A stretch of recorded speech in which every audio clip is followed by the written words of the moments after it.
Hai, apa kabar sahabat artikel View? Kali ini saya akan membacakan lanjutan alur cerita kisah CO muda berpura-pura culun. Tapi, sebelum mendengarkan kisah ceritanya, silahkan cari posisi yang nyaman dan jauhi keramaian. Dan jangan lupa pasang headsetnya. Dan inilah alur cerita kisah CO muda yang berpura-pura culun. Episode 393. Kisah CO muda yang berpura-pura culun. Aisyah memandang Nicholas dengan ekspresi serius. Baru-baru ini, ada beberapa wajah aneh di area villa. Meskipun Aisyah tidak bertanya, dia tahu bahwa ini pasti pengawal baru yang diundang oleh kakek. Jika bukan karena insiden besar, Aisyah tidak bisa memikirkan kemungkinan lain. Awalnya, dia tidak berencana untuk menanyakan hal-hal ini. Tetapi sekarang Aisyah telah mengusulkan untuk membiarkannya belajar di luar negeri, yang membuat Aisyah harus segera ingin tahu apa yang terjadi. Tenaga kerja villa telah ditingkatkan ini adalah pengaturan yang dibuat oleh Nicholas setelah Daniel dan Helen bertemu. Karena sikap Helen sangat kuat, dia khawatir Helen akan melakukan sesuatu yang tidak menguntungkan bagi keluarga Nicholas. Aisyah, kamu, dengan ledakan keras, Aisyah gemetar ketakutan. Gerbang villa tiba-tiba ditendang, dan orang asing, membawa pengawal terkuat yang diundang oleh Nicholas, tetapi terlempar ke tanah. Adegan ini membuat Nicholas tiba-tiba gugup. Ini adalah orang yang paling kuat. Dia benar-benar dibawa di tangannya seperti ayam dan dilempar ke tanah. Nona datang berkunjung, dan Anda tidak keluar untuk menyambut. Malah menahannya. Apakah kamu ingin mati? Seseorang berkata dengan nada arogan. Aisyah berdiri, memelototi Samsir, dan berkata, "Siapa kamu? Kamu berani sombong di lokasi kami. Apakah itu di matamu, Bandung?" Tidak ada yang berani untuk tidak menatap mata Nicholas.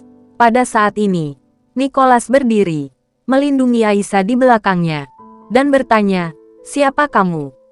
"Keluarga saya tidak memiliki keluhan atau permusuhan dengan Anda. Apa tujuan Anda membuat masalah dengan keluarga saya? Nyonya ada di luar pintu. Apakah Anda tidak keluar untuk menemuinya? Atau haruskah saya mematahkan kaki Anda dan menyeret Anda keluar?" Kata Samsir. Nicholas menarik napas dalam-dalam. Dari orang ini, dia merasakan kesombongan yang belum pernah terjadi sebelumnya. Dan dia pasti memiliki kekuatan untuk menjadi sombong. Apakah wanita muda di mulutnya adalah Helen? Jika itu dia, itu akan merepotkan. Siapa nona mudamu? Apakah kamu memiliki wajah sebesar itu? Aisyah berkata dengan wajah tidak puas. Tidak peduli siapa yang ingin melihat Nicholas. Mereka harus membuat janji terlebih dahulu. Ada banyak orang besar yang datang ke mengunjungi dan makan di balik pintu tertutup bakat memenuhi syarat untuk kakeknya untuk bertemu dengannya secara langsung. "Gadis kecil, aku menyarankanmu untuk berhenti bicara. Kalau tidak, aku akan membunuhmu," kata Samsir. Menatap Aisyah dengan mata merah.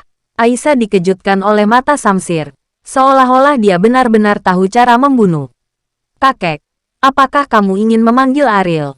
Aisyah berkata dengan lembut. Di matanya, Ariel sangat kuat. Jadi tentu saja hanya Ariel yang bisa menyelesaikan masalah seperti ini. Nicholas menggelengkan kepalanya dan berkata kepada Samsir, "Aku akan keluar untuk menemuinya. Tetapi kamu tidak dapat menyakiti cucuku."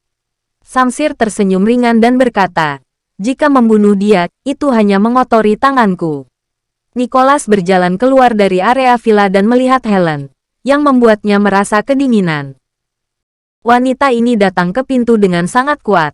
Jika dia tidak bisa mendapatkan keinginannya hari ini, dia pasti tidak akan membiarkan mereka pergi. "Nona Wibowo, saya kira Anda tidak berada di sini. Aku akan menyapa lebih awal." Nicholas berjalan ke Helen dan berkata.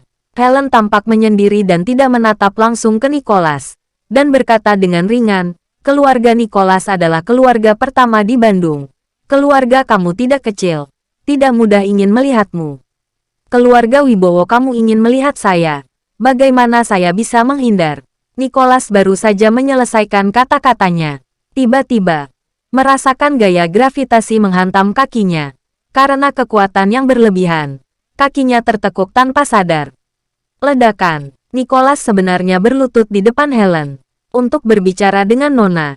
Dengan kualifikasi kamu seperti ini, Anda hanya bisa berlutut, kata Samsir dengan nada menghina.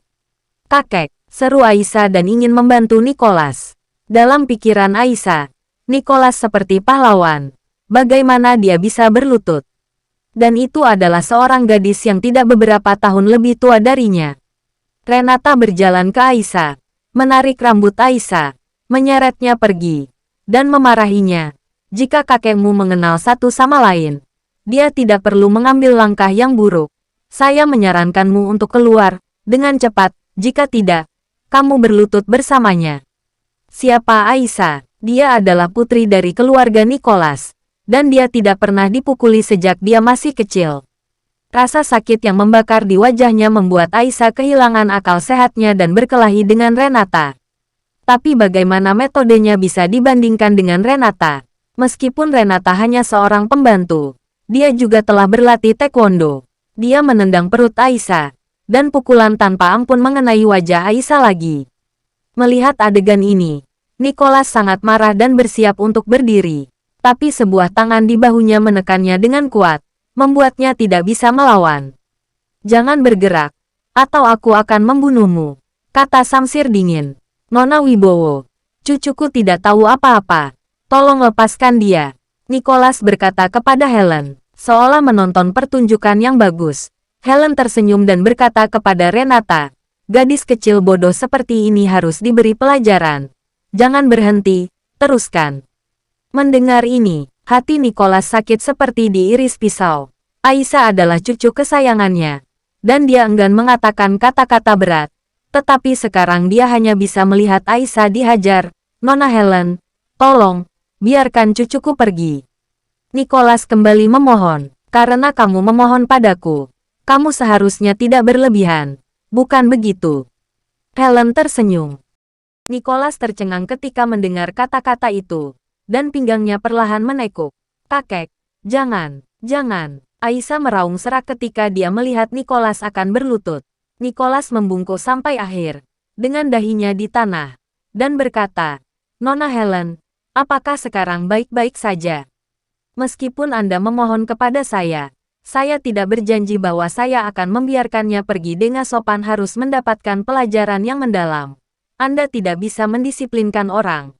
Saya di sini untuk membantu Anda. Jadi ini harus dianggap sebagai ucapan terima kasih Anda kepada saya. Helen menutup mulutnya dan terkekeh. Perasaan bermain dengan orang-orang ini, dan tepuk tangan membuatnya sangat tergila-gila. Setelah Renata mendapatkan gerakan dari mata Helen, dia mengertakkan gigi dan menamparkan wajah Aisyah. Mendengar tamparan di wajahnya, itu adalah pertama kalinya Nicholas memiliki perasaan ketidakberdayaan yang begitu kuat. Bahkan jika Aisyah dipukuli, dia tidak bisa melakukan apa-apa. Nona Helen, jika Anda memiliki persyaratan, jangan ragu untuk mengajukannya. Saya akan mencoba yang terbaik untuk memuaskan Anda, kata Nicholas dengan pasrah. Helen mengambil 2 langkah lebih dekat, menatap Nicholas. Dia berkata, keluarga Nicholas, di mataku, hanyalah lelucon, jika kamu tidak berani mendengarkanku. Ini adalah akhir. Aku tahu aku salah. Nona Helen, jika Anda ingin keluargaku mundur dari pasar industri Bandung, saya akan segera mengaturnya. Semuanya terserah Anda, kata Nicholas. Untuk waktu yang lama, keluarga saya tidak memiliki lawan di Bandung. Tetapi pada saat ini Nicholas tahu bahwa wanita di depannya jelas bukan sesuatu yang bisa dia lawan. Jika Anda menyetujui permintaan saya lebih cepat, cucumu tidak akan menderita seperti ini. Wajahnya bengkak. Sayang sekali. Helen menghela nafas. Nicholas melihat pipi merah dan bengkak Aisyah dari sudut matanya, dan hatinya sakit seperti dia meneteskan darah. Ini salahku karena aku tidak tahu urusan saat ini, kata Nicholas dengan kepala tertunduk dalam-dalam. Aku akan memberimu 2 hari. Aku tidak ingin melihat perusahaan dan industri apapun yang terkait dengan keluargamu di Bandung, kata Helen. Ya, Nicholas menjawab, kakek. Ayo pergi, Helen berkata kepada Samsir sambil tersenyum. Samsir menendang Nicholas, dan berkata dengan jijik, tolong minta pengawal di masa depan. Jangan mengundang sampah ini. Tidak ada gunanya sama sekali. Saya belum mulai melakukan pemanasan. Kakek, Tidak biasa meminta sampah. Apakah itu benar? Bisakah mereka masih mempekerjakan ahli? Kamu menganggap mereka terlalu tinggi, kata Helen dengan penuh kasih sayang, memegang tangan Samsir. Samsir mengangguk dan berkata, itu benar, sampah harus tetap bersama sampah. Setelah Helen dan yang lainnya pergi, Nicholas berjalan ke Aisyah dengan air mata di matanya, dan bertanya dengan suara gemetar, apakah kamu baik-baik saja? Bersambung.